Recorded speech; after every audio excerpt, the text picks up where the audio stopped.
Hello and welcome back to Newsroom Nigeria. This is where we give you hot, fresh, and sizzling news all day long. If you haven't subscribed to this channel, what are you doing? Please go ahead and subscribe, turn on the post notification bell so that you can be the first person to get notified whenever we upload a new video. Help us grow this channel by giving this video a massive thumbs up so that it gets recommended to other YouTube viewers all around the world as well. Lastly, please leave your comments in the comment section. We love to hear from you. Without further ado, let's delve right into the details of today's news. Breaking: Peter Obi makes shocking demand from Buhari.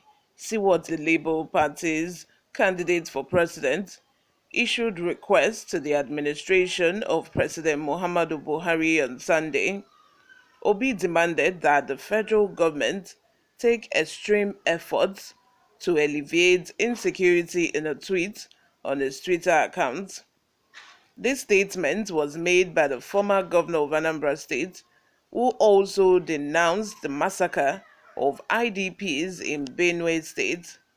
Obi also denounced the killing of several villagers from Zamfara State, Wazamai community, in an attack on an IDP camp in Benue State on Friday night.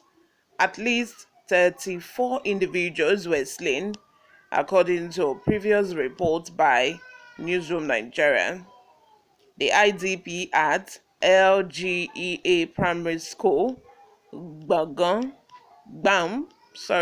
I don't know if I muttered that word, in Ville Council Ward of Goma Local Government Area of Benue State, was invaded by armed attackers. The armed men attacked the community around 7 p.m. on Friday.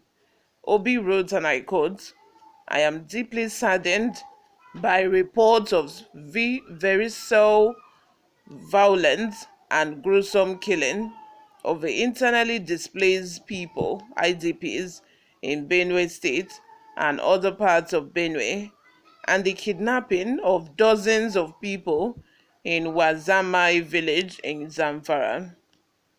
Such bloodletting is unconscionable and stands condemned. Government and all stakeholders must take extraordinary measures to address the menace that is impacting negatively on our existence as a nation.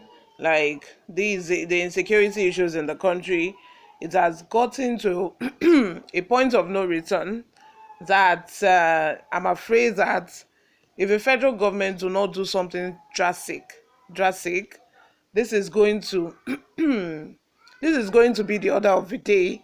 It seems as if the insecurity issues cannot be gotten rid of. It seems as if it has come to stay, because it's really sad.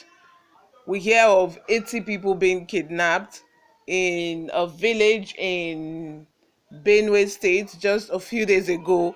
It's just that it's as if it's every day.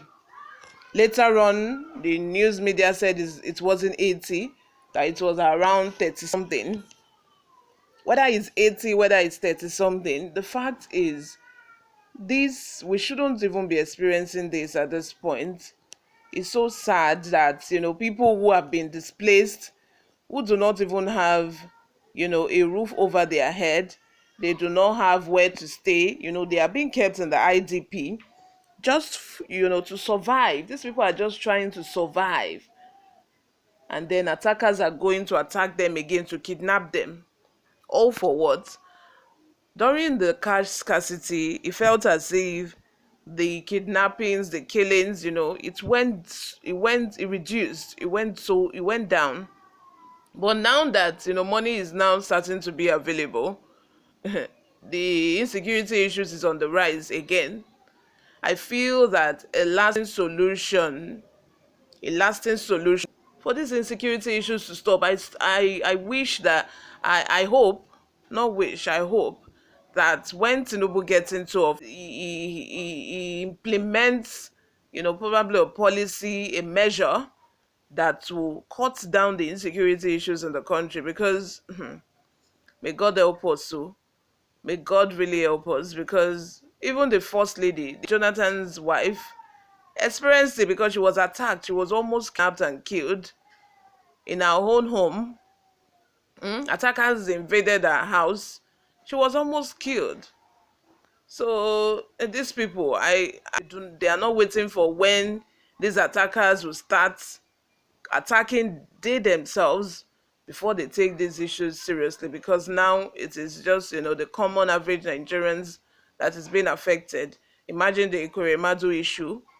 Obasanjo even wrote to the US trying to indirectly tell them to tender justice with tamper justice with mercy.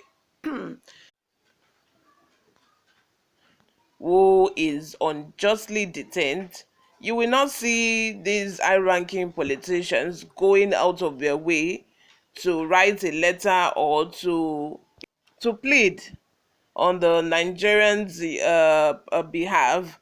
But because this is an high ranking government official, of course, they will do that.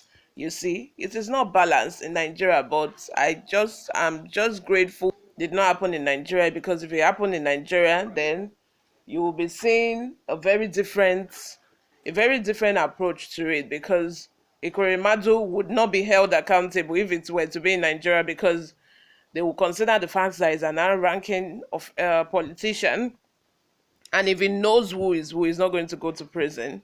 You get what I'm saying? The Nigerian government just needs to do something about the insecurity issues in the country. It is high time. Like, it is high time they take a drastic action against the insecurity issues in Nigeria, because the insecurity issues have lasted for so long. It has lasted for so long. The bloodshed is enough.